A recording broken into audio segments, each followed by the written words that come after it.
Tonight, on the eve of the anniversary of the beginning of Olmsted County's coronavirus response, the governors of both Minnesota and Iowa are updating their vaccine plans. So let's get right to KIMT News 3's Anthony Monzon with the breakdown of Minnesota's latest plan. Anthony?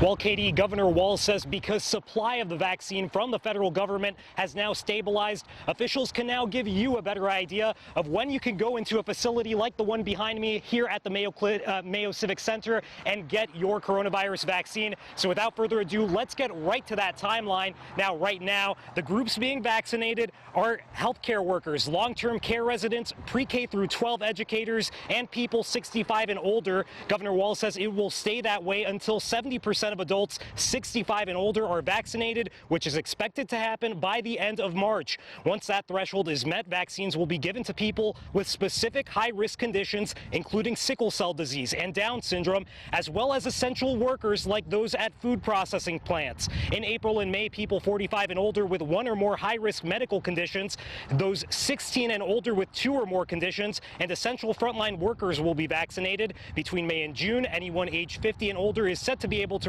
vaccine. And finally, sometime this summer, vaccines will be made available for the general public. Governor Walz also says this timeline might even accelerate if vaccine supply increases.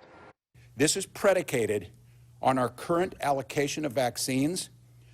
Everything I see leads me to believe it is not going to be less, it is going to be more, which means the timeline moves to the left and accelerates.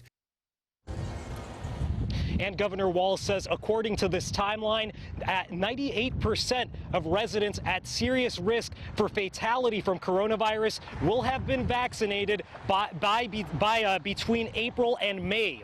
Live in Rochester, Anthony Monzon, KIMT News 3. Thanks, Anthony.